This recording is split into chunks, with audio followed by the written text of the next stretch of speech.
야곱이 먼저 소천을 하고 또 시간차를 상당히 많이 두고 요셉이 소천을 하는데 성경은 이 50장에 이 두 믿음의 거인의 이 죽음을 짤막하게 다루고 있습니다. 자, 이것이 우리에게 주는 메시지가 있어요. 한번 그것을 우리가 좀 살펴보기를 원합니다. 먼저 아버지 야곱이 소천했을 때 그의 아들들이 굉장히 많이 두려워하고 불안해합니다. 왜 아버지가 돌아가셨는데 두려워하고 불안해할까요? 이유는 딱 한 가지입니다. 요셉 때문에 그렇습니다. 어렸을 때 이 형들이 요셉을 향해서 악심을 품었잖아요. 죽여야겠다라는 마음을 가지고 구덩이에 파묻고 죽이려고 했어요. 겨우 유다로 말미암아 죽이지는 못하고 노예로 팔았습니다. 그런데 시간이 흘러서 애굽 땅에 누구 덕으로 지금 살고 있습니까? 요셉의 덕으로 살고 있는 거예요. 그 형제들의 마음이 이 사는 게 편하지가 않아요. 가시방석입니다. 왜 그러냐? 요셉은 용서했다라고 하지만 아니다. 아버지 때문에 용서해주는 척하는 거지 아버지 돌아가시면 우리 죽일 거다. 우리에게 벌을 내릴 거다. 이런 두려운 마음이요. 이 요셉의 형제들의 마음속에 이 아주 오랜 시간 동안 있었다라고 하는 것을 성경은 가르쳐주고 있습니다. 그러니까 이 요셉의 형제들에게 야곱의 의미는 무엇입니까? 아버지의 의미는 무엇입니까? 방패막이에요. 아버지가 살아계시니까 요셉이 우리에게 뭐라고 못한다. 그러나 아버지가 돌아가시면 우리의 인생은 끝난다. 그러니까 이 형제들은요, 이 아버지가 살기만은 원했어요. 장수하기만은 원했습니다. 이 아버지를 의지하지만이 자신들의 목숨줄이 끊어지지 않기 때문에 그렇습니다. 실제로 여러분 그렇습니다. 오늘날도 그래요. 부모 슬하에 있을 때 가족이지 부모님 돌아가시고 나면요, 지금은 다 남남입니다. 그 당시도 그랬어요. 야곱이 살아있을 때 12가족이지 아버지 돌아가시면요, 다 뿔뿔이 흩어지고 남남이에요. 이 사실을 잘 알고 있었기에 아버지가 돌아가시자 이 형들이 요셉에게 찾아왔어요. 그리고 이렇게 말합니다. 저기 요셉, 아버지가 죽기 전에 유언을 남겼습니다. 절대로 원수를 갚지 말라고 했습니다. 우리 죽이면 안 돼요. 그리고 여기다가 한술 더 떠서 뭐라고 말을 하냐면, 요셉, 우리가 남은 평생 종살이 할게요. 당신의 종이 될 테니 제발 우리를 죽이지만 말아주세요. 그들의 마음속에 두려운 마음이 너무나도 많이 있었던 거예요. 아버지 돌아가시고 나니까 이제 우리 인생 끝났다. 이런 모습을 보고 이 요셉이 너무 가슴이 아파서 형들에게 이런 이야기를 합니다. 창세기 50장 19절 20절에 보니까 요셉이 그들에게 이르되 두려워하지 마소서. 내가 하나님을 대신하리이까. 당신들은 나를 헤아려 하였으나 하나님은 그것을 선으로 바꾸사 오늘과 같이 많은 백성의 생명을 구원하게 하시려 하셨나니. 형들이여, 두려워하지 마십시오. 이미 내가 다 용서했습니다. 근데 그 용서를 안 받아들이면 어떡하겠습니까? 두려워하지 마십시오. 비록 당신들은 나를 죽이려고 했지만 하나님은 이 모든 것들을 합력하여 선으로 바꾸어서 새로운 시작을 하시지 않았습니까? 나는 그것에 대해서 다 기억도 하지 않습니다. 개의치 하지 않으니 두려워하지 말고 편안하게 사십시오. 그리고 형님들뿐만 아니라 형님들 자손들도 내가 살아있는 날 동안 다 돌볼 테니 끝이다라고 생각하지 마시고 열심히 사십시오. 이 간절한 마음으로 부탁을 했습니다. 자, 오늘 성경에 보니까 또 한 사람의 죽음이 나옵니다. 창세기 50장 말미에 요셉이 죽음이 나오는데 제가 한번 읽어드릴게요. 26절입니다. 요셉이 110세의 죽음에 그들이 그의 몸에 향재료를 넣고 애굽에서 입관하였더라. 두 사람의 죽음 소천이 나옵니다. 자, 야곱이 죽었을 때 누가 제일 불안해하고 두려워합니까? 야곱의 가족들이죠. 그러면 제가 우리 성도님들에게 질문을 드릴게요. 요셉이 죽었습니다. 누가 제일 무서워하고 불안해하고 두려워할까요? 누가 제일 불안해하고 두려워할까요? 요셉이 죽었습니다. 오늘 성경 말씀에 보면 이스라엘 백성들이 요셉의 죽음으로 말미암아 제일 불안을 느끼고 두려워하였다라고 가르쳐주고 있습니다. 왜 그렇습니까? 그들이 애굽 땅에서 생육하고 번성하면서 살 수 있었던 건 요셉 때문이에요. 요셉이 총리로 있었기 때문에 살 수 있었던 거죠. 애굽 사람들은 이스라엘 백성들이 같이 사는 걸 가증히 여겼습니다. 못마땅하게 생각했습니다. 70명이 내려와서 뭔가 여러분 유목 생활을 하는데 그것은 애굽 사람들에게 가증스러운 직업이었어요. 그리고 지금 거의 20년의 시간이 지났을 때 얼마나 많은 사람들이 생육하고 번성했습니까? 사람의 숫자만 는 겁니까? 그들의 직업도 목축도 여러분 어마어마하게 많이 는 거예요. 이제는 애굽 사람들의 마음속에 못 참겠다. 저 가증스러운 이스라엘 백성들, 저 가증스러운 직업 못 보겠다. 그런데 뻥끗 못하는 겁니다. 불평 못하는 거예요. 왜요? 요셉이 총리로 살아있으니까. 그리고 요셉의 이 총리됨을 바로 왕이 예뻐하잖아요. 그러니까 아무 말도 못하는 거예요. 속으로 부글부글 끓고 있는 거죠. 그런데 요셉이 죽었어요. 누가 제일 무서워하고 누가 제일 두려워할까요? 이스라엘 백성들입니다. 이제 우리는 애굽에서 인생 끝났다. 이제 더 이상 우리의 방패막이 없다. 우리를 돌봐줄 사람이 없다. 우리는 끝이다. 그것이 여러분 이스라엘 백성들의 마음이었습니다. 자, 그런데 이렇게 불안과 두려움을 느끼고 있는 이스라엘 백성들을 향해서 요셉이 죽기 전에 마지막 유언을 해요. 뭐라고 유언을 하느냐? 창세기 50장 24절 25절입니다. 요셉이 그 형제들에게 이르되 나는 죽을 것이나 하나님이 당신들을 돌보시고 당신들을 이 땅에서 인도하여 내사 아브라함과 이삭과 야곱에게 맹세하신 땅에 이르게 하시리라 하고, 요셉이 또 이스라엘 자손에게 맹세시켜 이르기를 하나님이 반드시 당신들을 돌보시리니 당신들은 여기서 내 해골을 메고 올라가겠다 하라 하였더라. 요셉이 이스라엘 백성들이 불안해하고 두려워하고 있던 것을 알았어요. 그리고 뭐라고 여러분 당부시킵니까? 나는 죽을 것이나 하나님은 반드시 당신들을 돌보실 겁니다. 이게 무슨 말입니까? 내가 죽는다라고 해서 여러분의 인생이 끝났다라고 망했다라고 생각하지 말라라는 겁니다. 아버지 야곱이 죽으니까 형제들이 느꼈던 마음은 무엇입니까? 우리 이제 끝났다. 우리 가망 없다. 우리 이제 종살이해야 된다. 요셉이 죽으니까 이스라엘 백성 느끼는 마음이 무엇입니까? 우리 끝났다. 우리 망했다. 우리 이제 종살이해야 된다. 그들이 느꼈던 두려움이었어요. 그런데 실제로 여러분 출애굽기 1장으로 넘어가면 그들이 두려워했던 대로 돼요. 이스라엘 백성들이 종살이합니다. 고통 속에 허덕입니다. 그럼에도 불구하고 요셉은 죽기 전에 뭐라고 유언을 합니까? 여러분의 인생은 절대로 끝이 아닙니다. 여러분의 인생은 애굽에서 끝나지 않습니다. 반드시 하나님께서 찾아오셔서 여러분을 돌보시고 여러분들에게 새로운 시작을 허락해 주실 것입니다. 이것을 믿으라라는 거죠. 오늘 야곱의 죽음과 요셉의 죽음은 시간차가 있지만 우리에게 주는 메시지가 있어요. 그 죽음에 대한 반응은 똑같다라는 겁니다. 여러분, 창세기 말씀을 마칩니다. 우리가 1장부터 시작해서 50장까지 왔어요. 창세기의 뜻이 무엇입니까? 시작이에요. 시작. 그게 창세기의 뜻입니다. 무엇에 대한 시작입니까? 창세기 1장 1절 말씀해 보면 태초에 하나님이 천지를 창조하시니라. 하나님이 무에서 유를 만드셨어요. 없는 것에서 있는 것으로 만드시면서 하나님은 시작하신 분이에요. 그리고 또 뭐라 말씀하십니까? 창세기 1장 5절에 보면 하나님이 빛을 낮이라 부르시고 어둠을 밤이라 부르시니라. 저녁이 되고 아침이 되니 이는 첫째 날이라. 보통 사람들은 하루를 어떻게 시작합니까? 아침에서 시작해서 저녁으로 끝내죠. 그러나 성경은 저녁에서 시작해서 아침으로 마칩니다. 우리의 생각과 하나님의 생각은 달라요. 여러분, 아침은 무엇입니까? 뭔가 해봐야지. 직장 나가서 열심히 일해봐야지. 공부하는 학생은 열심히 공부해봐야지.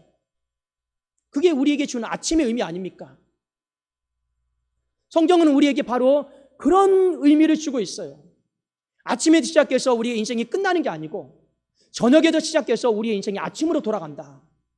시작에 대한 하나님의 마음을 가장 잘 표현하는 책이 바로 창세기 말씀입니다.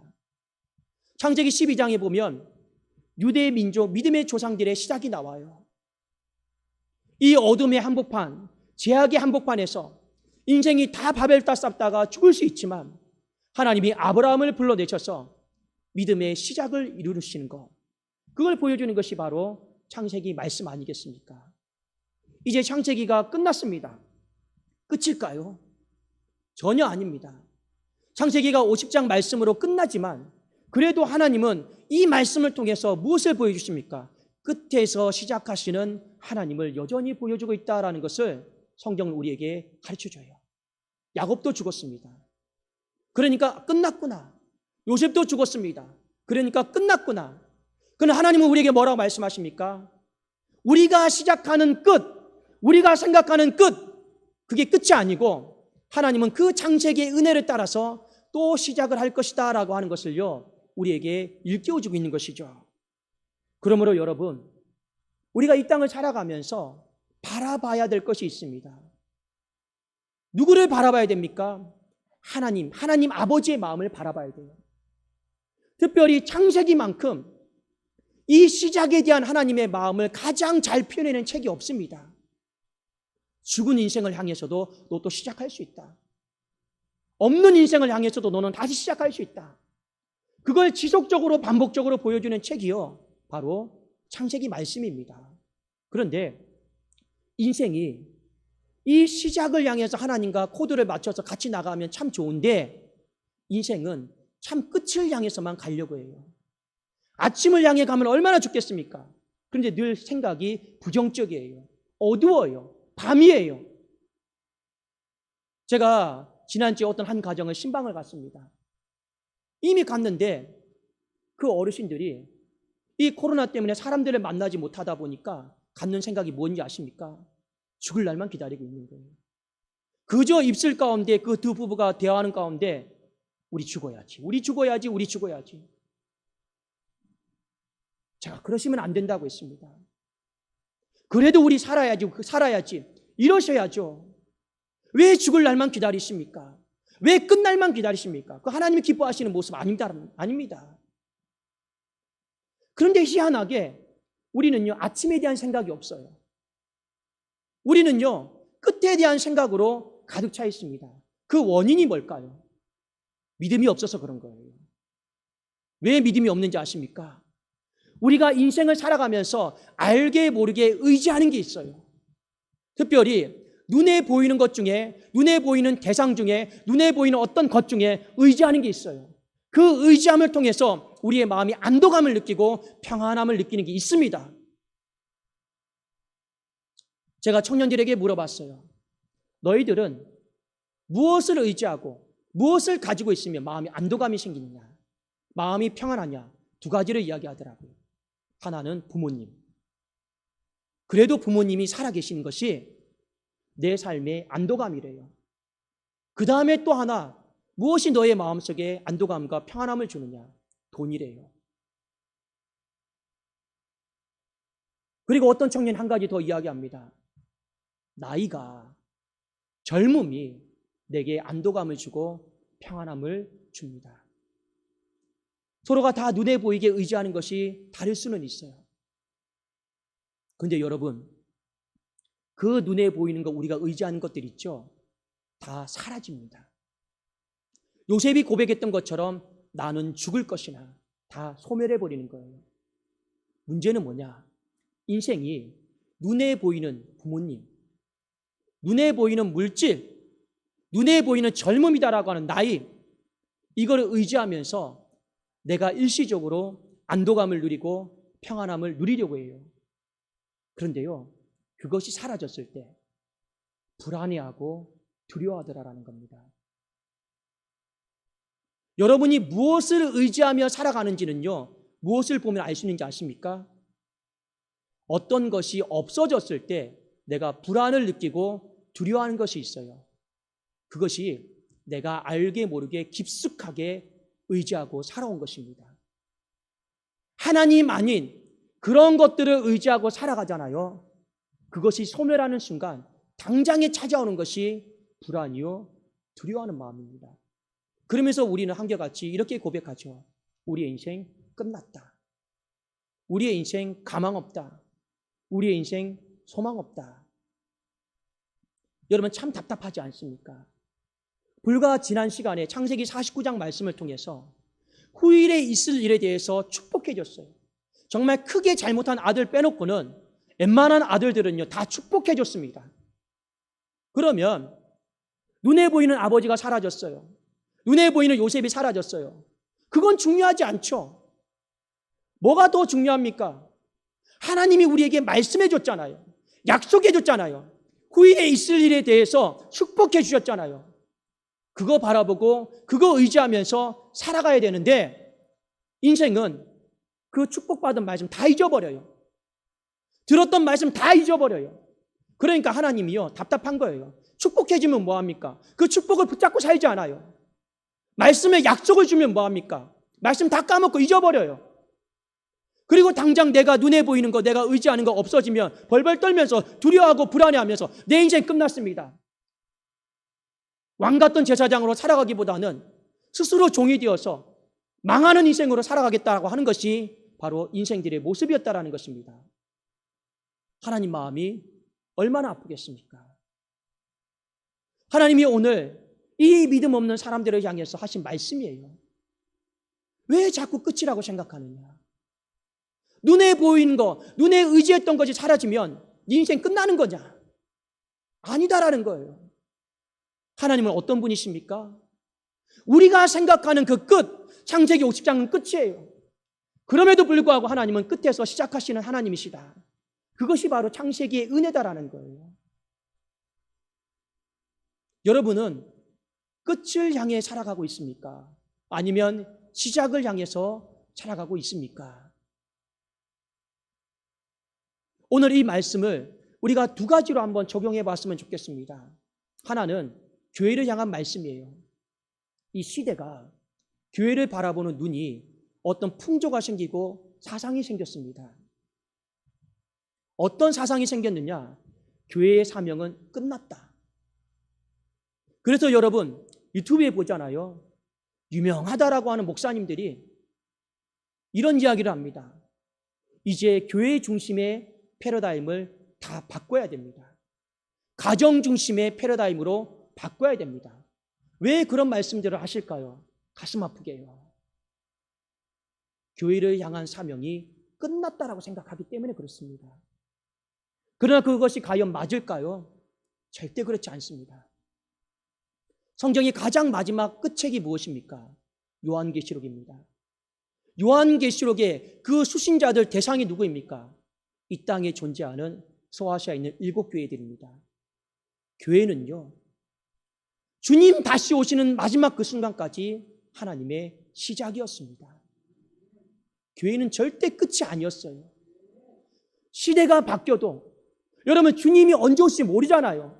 그런데 주님이 오시기 직전까지 하나님이 이 땅 가운데 시작하기를 원했던 축복의 통로가 교회였는데 왜 우리가 이 눈에 보이는 환경으로 말미암아 교회의 사명은 끝났다라고 왜 이렇게 단정 지을 수가 있냔 말입니다. 그렇게 하면 안 되죠. 우리는 오히려 이 끝이다라고 생각하는 이 지점에 서 있는 건 맞지만 하나님의 교회를 통해서 어떻게 끝에서 시작하시는 은혜를 베풀어 주실까? 그것을 생각하셔야 되는 거죠. 맞습니다. 전도 한 명도 안 됩니다. 새가족 사역 되지 않습니다. 새가족이 들어오지 않는데 양육이 되겠습니까? 여러분, 비행기를 탈 수 없는데 선교하고 파송할 수 있겠습니까? 우리가 느끼고 접목하는 모든 상황들이 다 분리하고 다 끝입니다. 그래서 여러분 교회의 사명은 끝났습니까? 아니다라는 거예요. 우리는 이 또 창세기의 은혜를 구해야 되는 것이죠. 하나님, 우리는 끝인 것 같지만 그때서 시작하시는 하나님의 은혜를 구합니다. 하나님께서 교회를 돌봐주시고 또 애굽 땅을 넘어서 가나안 땅으로 인도해 주시는, 저 천성을 향해서 인도해 주시는 그 하나님의 은혜를, 또 새롭게 시작하신 하나님의 은혜를 우리가 보기를 원합니다. 그런 교회를 하나님이 돌봐주시고 인도해 주시는 것이지 이제 끝난대요. 교회 중심의 목회를 가정 중심의 목회로 바꿔야겠네요. 그러면 하나님 그 교회는 반드시 문 닫게 하십니다. 도와주지 않습니다. 왜요? 스스로가 체념하고 문 닫고 종살이 하려고 하는데 하나님이 뭐가 예뻐서 도와주겠습니까? 도와줄 이유가 없는 것이죠. 하나님이 누구를 도와주겠습니까? 끝이다라고 하는 이 자명한 현실 속에서 그래도 시작해 보려고 하고, 그래서 제가 우리 교회 청년들에게 참 고마움을 많이 느낍니다. 여러분, 솔직히 올해 여름 수련회도 아니고 겨울 수련회를 하는 교회들이 거의 없습니다. 근데 우리 청년들이 내일부터 수련회를 시작을 해요. 딱 한 가지 마음입니다. 목사님, 우리를 통해서라도 교회가 시작했으면 좋겠습니다. 교회가 부흥되었으면 좋겠습니다. 그 한 가지 마음을 가지고요, 시작을 준비했습니다.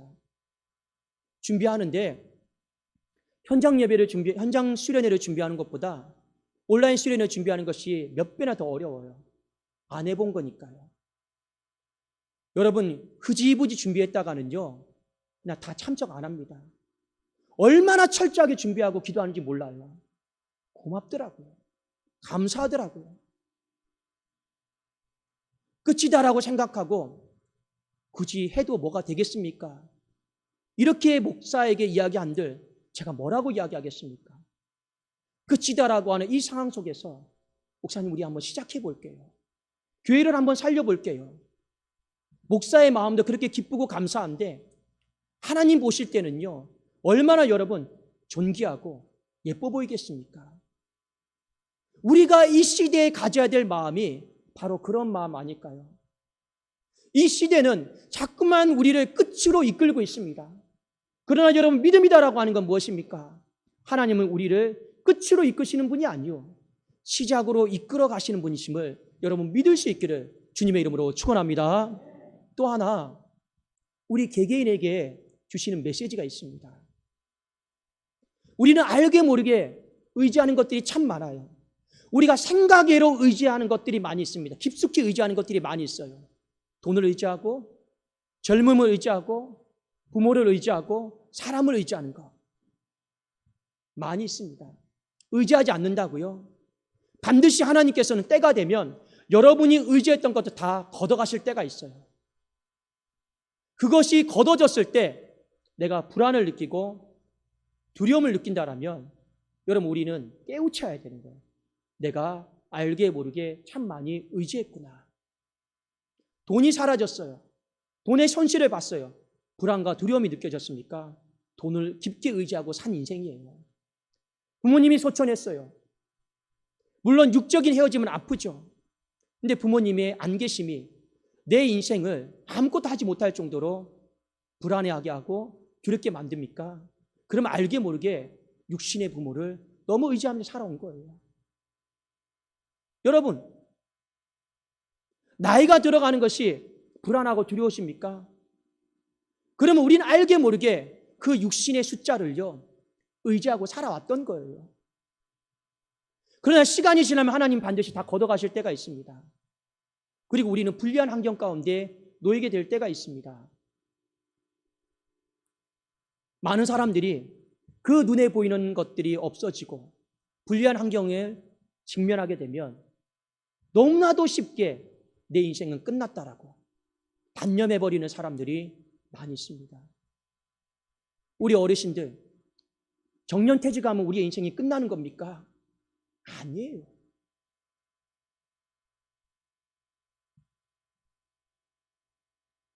하나님은 우리에게 한 가지 말씀하신 것이 있습니다.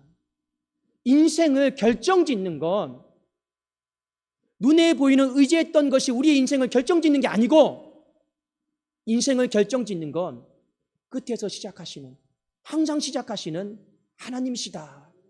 그것을 우리에게 일깨워주고 싶은 거예요. 우리는 수많은 말씀들을 들었습니다. 여러분, 하나님 보시기에 너무 답답하지 않을까요? 지난 시간에 축복의 말씀을 들었는데 그 축복의 말씀 중에 유다는 뭡니까? 주가 떠나지 아니하고 통치자의 지팡이가 떠나지 않는다. 그런데요, 오늘요, 자발적으로 와서 우리 종살이 하겠다고 합니다. 이게 여러분, 믿음의 사람들 믿음 없는 모습입니다. 우리의 인생 가운데 필요한 것이 있어요. 하나님은요, 그 창조주를 의지하기를 원하고 있습니다. 여러분, 창조주를 의지한다는 건 다른 거 아니에요. 그 창조주는요, 시작하시는 하나님이에요. 무에서 유를 만드시고 없는 것에서 있는 것을 만드시고 그 죽음의 한복판에서 생기를 불어넣으시는 분이 바로 창조주이시고 시작하시는 하나님이에요. 여러분이 끝이다라고 느끼는 것들이 무엇이 있습니까? 끝. 무엇이 있습니까? 그러나 설령 여러분이 끝자락에 서 있다 할지라도 우리는 끝을 바라보지 마시고 여전히 끝에서 시작하시는 하나님을 바라보셔야 되는 거예요. 그래야지만이 우리의 인생이 출애굽기로 넘어갈 수 있는 거예요.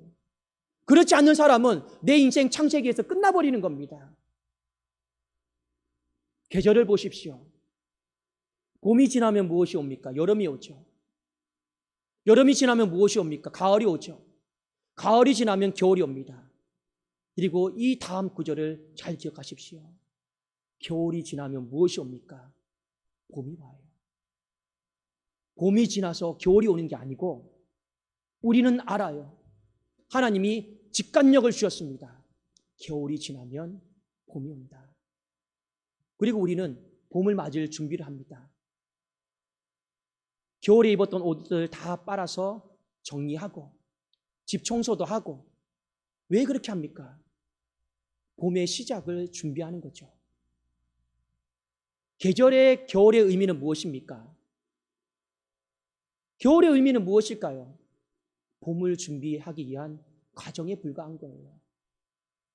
그래도 우리가 봄맞이 하잖아요. 자연의 섭리와 이치는 잘 깨달으면서 인생의 섭리와 이치는 못 깨달아요. 늘 끝을 향해서 가고 내 인생 끝났다고 생각하고 조금만 손실을 보고 아픔을 겪으면 망했다고 생각하고 더 이상 가망이 없다고 생각하고 우리는 너무나도 봄에서 겨울로 가는 못된 습성들이 있습니다. 아니잖아요. 하나님은 우리가 이 겨울을 지나 끝이 지나 봄맞이할 준비를 하기를 원하고 있습니다. 지금 이제 계절적으로 봄이에요. 여러분, 봄맞이할 준비가 되어 있습니까? 끝을 다 정리하고 새롭게 시작할 준비가 되어 있습니까? 우리는 하나님의 약속과 말씀을 붙들고 소망하는 마음으로 우리는 봄맞이할 준비를 하셔야 되는 거예요. 제 인생이 끝인데요? 제 인생이 아무 소망이 없는데요? 그건 중요하지 않습니다. 요셉이 했던 말을 기억하십시오. 나는 죽을 것이지만 내가 죽는다고 해서 그것이 여러분의 인생을 결정짓는 것은 아무것도 없다라는 것이죠. 나는 죽을 것이지만 하나님이 여러분을 돌보시고 여러분이 끝이다라고 생각하는 그 시점 가운데 새로운 시작을 반드시 하실 것이니 두려워하지 마십시오. 불안해하지 마십시오. 그것이 오늘 창세기 말씀 이 50장을 통해서 우리에게 주시는 또 다른 새로운 시작의 말씀 아니겠습니까? 우리 성도님들, 이제 2021년도가 2달 지나가고 있습니다. 어떤 생각을 가지고 살아가고 있습니까? 밤의 생각입니까? 부정적인 생각입니까? 망했다라고 하는 생각입니까? 그건 마귀가 주는 생각이에요. 어떤 마음을 가지고 우리가 살아가야 될까요? 끝에서 시작하시는 그 하나님을 바라보면서 여러분의 기도도 그런 마음으로 기도 드리십시오. 예배를 드리면서도 저는 그런 마음으로 예배를 드립니다. 우리가 교회에 오면서도 그런 마음으로 교회에 와야 되지 않을까요? 다시 한번 이 끝으로 향해서 치닫지 마시고 하나님께도 얼마나 우리를 시작으로 이끌어 주시기를 원하시는지, 그리고 그 새로운 시작 가운데 또 생육하고 번성하고 하나님께도 충만한 뻗어감이 있기를 원하시는지 우리는 그것을 생각하셔야 됩니다. 그 하나님을 믿고 바라볼 때 하나님이 찾아오셔서 돌봐주시고 새로운 삶으로 인도하여 주실 것입니다. 우리 성도님들, 봄맞을 준비를 하십시오. 교회에 봄이 오는 것을 사모하시고 여러분의 가정 가운데 봄이 오는 것을 사모하시고 여러분의 자녀 가운데 봄이 오는 것을 사모하시고 특별히 청년들의 인생 가운데 봄이 오는 것을 사모하시고 격려해 주시고 기도해 주십시오. 우리는 어떻게든 간에 이 불확실한 시대, 사람들은 끝이라고 생각하지만 하나님의 확실한 축복 가운데 반드시 새롭게 시작하시는, 그때도 시작하시는 하나님의 확실한 축복이 우리 교회 가운데, 우리 성도님의 삶 가운데 충만하게 부어지기를 예수 그리스도의 이름으로 축원합니다. 기도하겠습니다. 살아계신 하나님 아버지여, 감사합니다. 겨울이 지나면 봄이 오듯이 우리의 인생의 끝은 끝으로 끝나지 아니하고 반드시 끝에서 시작하시는 하나님의 새로운 살길, 소망이 있음을 알게 하여 주시옵소서. 하나님이여, 간구합니다. 내가 눈에 보이는 의지했던 것들, 그 대상들, 물질들, 아버지여, 내려놓게 하여 주시옵소서. 우리의 인생을 결정짓고 우리의 교회를 결정짓고 이 민족을 결정짓는 것은 썩지 아니하시는, 멸망하지 않는, 죽지 아니하시는 영원하신 하나님, 여호와 하나님 한 분밖에 없는 줄로 믿사오니 그 하나님께서 우리의 인생을 반드시 끝에서 시작하게 하시는 그 창세기의 시작의 은혜를 부어 주시옵소서. 감사 올려드리오며 주 예수 그리스도의 이름으로 기도드리옵나이다. 아멘.